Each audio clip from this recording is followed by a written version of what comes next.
สบายดีพี่น้องสบายดีบนสุขสุขคนเป็นยังไงเนาะครับต่อไปคือสีเกมอะไรเรียบร้อยบีแตกได้เรียบร้อยบ่บีแตกบ่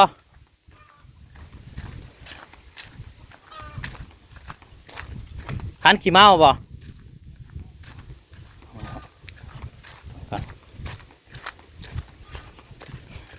บีเก่ากันเนี่ยใส่ปีละคู่ไม่ได้คอยเปลี่ยนไปได้หรอก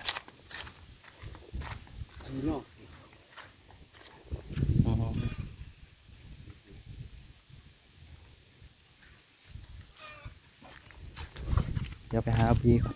บีนอกบ่แตกใส่เปลี่ยนเป็นสุดเดี๋ยวแล้วเรียบร้อยหน่อยก็คือว่าแหละแต่เก่ากับบุคอยที่เปลืองมาได้ดอกถ่ายเองกันนะเดี๋ยวหาสื่อบีก่อนบ้านี้บีแตกไปหน่อยบ่ได้เตรียมมียังจับจูดเลยมาอะไรกันไทยอย่างเดียวขั้นบุกคูออกกับบ่ได้เปลี่ยนอันนี้นี่เกิดละปีกันนั่น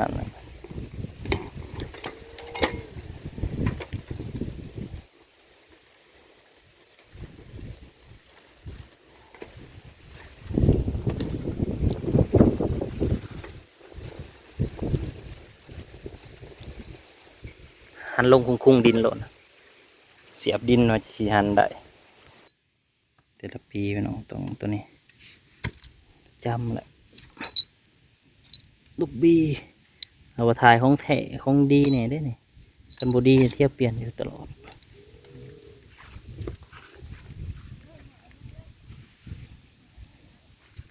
เอ้ยอะไร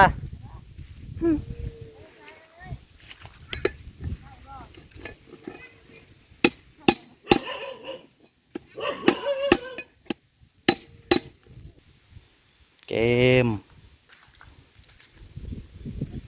ตัวนี้ก็ไม่ได้ใส่เลยกระเทินถอดแล้วก็จะถอดเพื่อต้องเปลี่ยนลูกบีแล้วไม่ต้องเลยแฟนน้องหลีดไทยต่อไทยปูละ2 ให้กับเปลี่ยนกันเท่านึง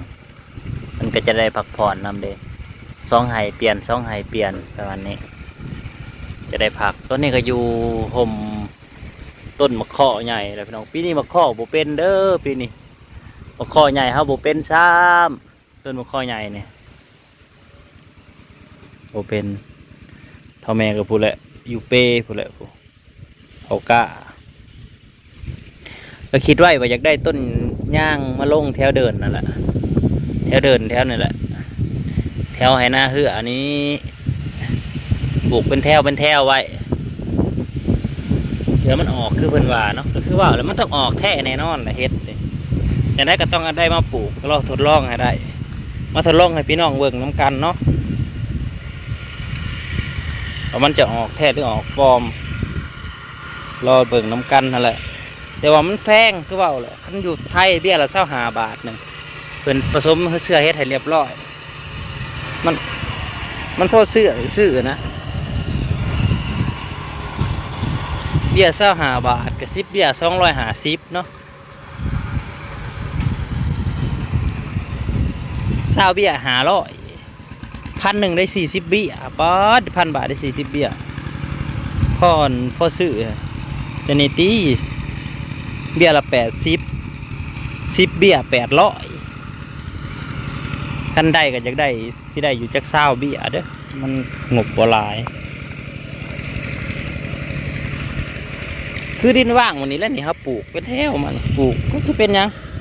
ปลูกไว้เป็นห่มเนาะสร้างห่มให้เจ้าของสร้างป่าให้เจ้าของเพราะว่าคู่มือนี่ป่าไม้มันถือทำลายแล้วแม้แต่เฮ็ดสิกินมันก็เริ่มเบิดเริ่มทดถอยหน่อยลงแล้วมันจะเบิดแล้ว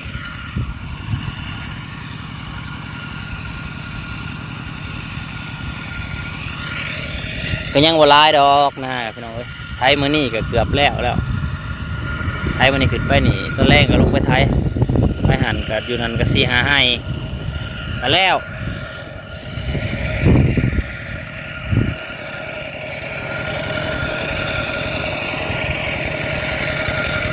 มาเกือกอันยังอีกแล้ว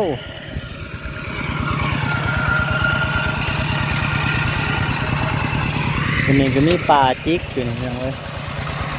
จะได้ซื้อเสื้อเฮ็ดมาใส่ในป่านี่แหละซื้อเสื้อเฮ็ดละโงกมาลงเบิ่งแถวต้นไม้แถวป่าจิกเจ้าว่าออกอยู่บ่จักเป็นป่าเนี่ยมาลงไว้ซื้อเป็นขวดมาแต่ไทยจะมาลองเบิ่งออกบ่ออกก็เจ้าก็พอได้เก็บกินอยู่บ่จักตามป่าจิกเนี่ยใหม่หลายๆอย่างมันต้องออกแหล้วเนาะ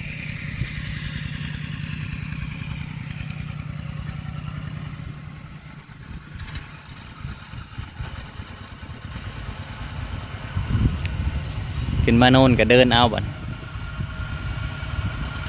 ลงหน้าน้ำนั่นขี่ไม้ขึ้นมาโน่นแล้วเดินเอามันหายน้อยอย่างบ่หึงเนาะดอกโมกพี่น้องเคยเห็นบ่นะดอกโมกดอกไม้หนูดอกโมกป่าเนาะบ่ได้เคยทางภาคอีสานบ่ฮู้ว่ามีบ่เนี่ยดอกโมกป่าเดี๋ยวจะพาไปเบิ่งดอกโมกดอกไม้ป่า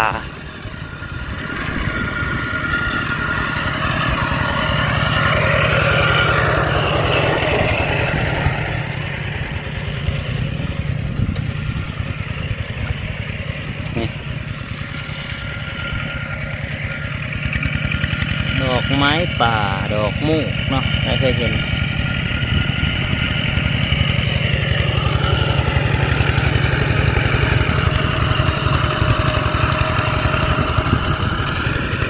พอใส่กรงเล็กมันกะสิไทยม่วนกว่าเก่ากรงเล็กอยู่ในตีนไทยม่วนมันสิบ่คอยซิ่งบ่คอยซิ่งออกข่าวมาโน่นละใส่แถวนี้น้ำมันอยู่ดีขนาดได้ไปน้อยเป่งนี้กับโบเบิร์ตแถวนี้นะปัญญามันฝนตกกันอันนั้นแน่ได้ดำก่อนหมู่แล้วแถวนี้คันอยากดำกันนะตั้งเบิ้งเลยพี่น้องเอ้ยปีนี้เขาเจ้ามาสิการเดือน8ก็ลองเบิ้งการบอกการกันนะฮอดย่ำดำมากกว่าดำนะครับ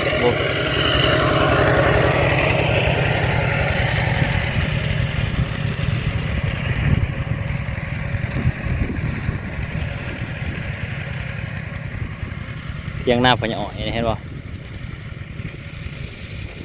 ยังหน้าพญาอ้อยขึ้นไปอยากว่าตกใจหรือแล้วหลายคนก็ว่าอยู่ได้จังใดคนโซถิบแล้วบริสุทธิ์น้ำยังบ่แห้งแล้วพี่น้องเว่าตามพ่อแต่เจ้าของได้กินอะไรกับแล้วไปบริสุทธิ์น้ำเครื่องอยู่เครื่องเที่ยงไห้เที่ยงหน้าดอกเล่าก็บ่ได้อยู่คนเดียวเรามีลูกสาวโกกลอยเราอยู่นำเขาก็อยู่แบบสไตล์เดียวกันกับพ่อหน่อยนั่นแหละเบิ่งเที่ยงหน้ากับหูจักละเมื่อว่าน้องหลีดจะไปอนามัยให้แต่ว่าไปผัดจักผู้ใดมานอนอยู่ในหันเลยบุกล้าขึ้นไปอนามัยเหมือนจะคนอื่นมานอนมันเป็นเที่ยงร่วมนะมันบ่เป็นเที่ยงพ่อหน่อยดอกไผก็มากกับขึ้นไผมากกับขึ้นนะเป็นเที่ยงร่วมเที่ยงหน้ารวม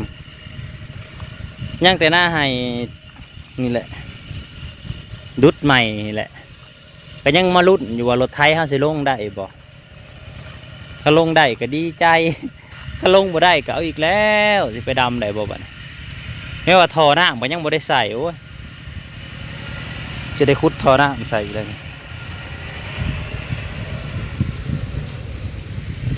ใส่ท่อน้ำ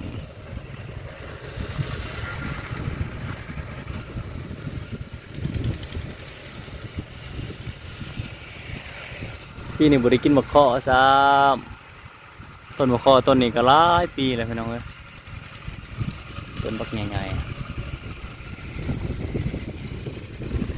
ขอบคุณหลายๆเด้อที่เขามาหับส้มเนาะขอบคุณเบิดสุขุสุคนว่าอันใดผิดพลาดก็ขอโทษขออภัยนำพี่น้องเอ้ยเพราะว่าที่ว่าไปกับบริมียังตัวบริมียังกันเนาะเป็นความจริงทั้งนั้นเบิดล่ะเพราะว่าจุดที่เฮาอยู่นี่เฮากับฮู้จักเบิดอันใดดีอันใดชั่ว